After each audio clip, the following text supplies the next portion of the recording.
ఓం నమో నారాయణాయ నమస్తే. మహాభారతంలో సభాపర్వంలో వచ్చేసి జోదం స్టార్ట్ అయింది. బెట్ పెట్టేశాడు. దెన్ ధర్మరాజు ఫస్ట్ టైం ఎలా ఓడిపోయి డిస్కస్ చేద్దాం. యుధిష్ఠిరుడు అంటున్నాడు, ధర్మరాజు శకుని, జోదంలో నన్ను మోసంతో జయించాలని గర్విస్తున్నావు. పాచికలు తీసుకుని పరస్పరం మళ్ళీ పందెం వేద్దాం. రాజా, 1000 నిష్కాలతో నిండి ఉన్నటువంటి చక్కని భాండాలు ఉన్నాయి, కోశం ఉంది, అక్షయమైనటువంటి హిరణ్యం ఉంది, అనేక రకాలైన బంగారం ఉంది. ఇది నా ధనం, దీనిని ఒట్టి నీతో జోదం ఆడతానన్నాడు. ఇలా అన్న కౌరవ కులోద్ధారకుడు, మర్యాదల నుండి దిగజారినవాడు, జ్యేష్ఠుడైనటువంటి ఆ యుధిష్ఠిరునితో శకుని, ఇదిగో ఈ పందెం కూడా నేనే గెలిచాను అన్నాడు. సో ఫస్ట్ అయిపోయింది, రెండోది కూడా అయిపోయింది.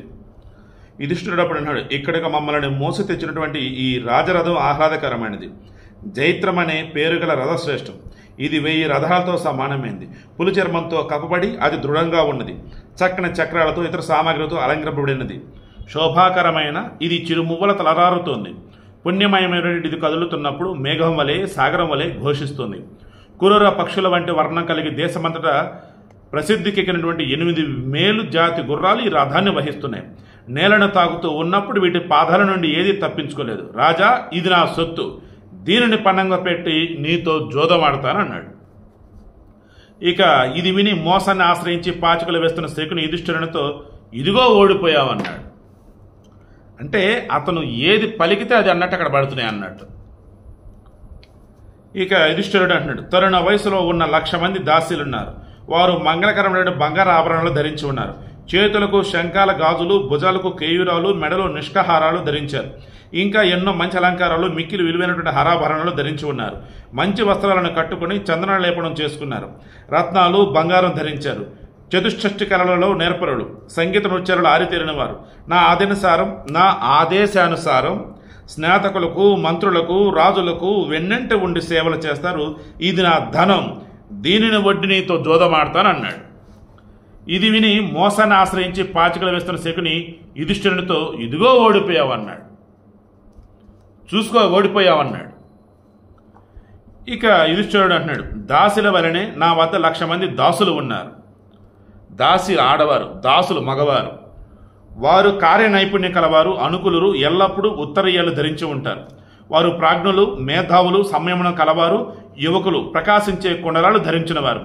వారు పాత్రహస్తులై రాత్రింబవలు అతిథులకు భోజనం వడ్డిస్తూ ఉంటారు. ఇది నా వద్ద ఉన్న ధనం, దీనిని వడ్డీ నీతో జూదమాడతానన్నాడు. ఇది విని మోసాన్ని ఆశ్రయించి పాచికలు వేస్తున్న శకుని యుధిష్ఠిరునితో, ఇదిగో ఓడిపోయావన్నాడు. మరలా ఓడిపోయాడు.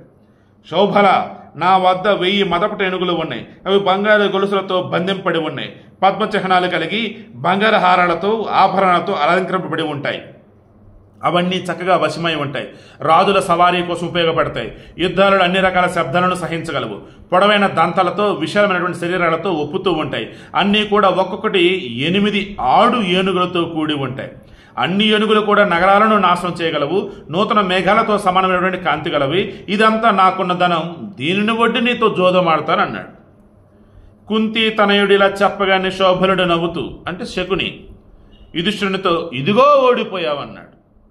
ఇక యుధిష్ఠిరుడు అప్పుడే అర్థం చేసుకోవాలి కదా, ఏంట్రా ఈ రకం ఓడిపోతున్నా అని చెప్పేసి, ఆహా, ఈ రథాలు కూడా అంతే సంఖ్యలవి.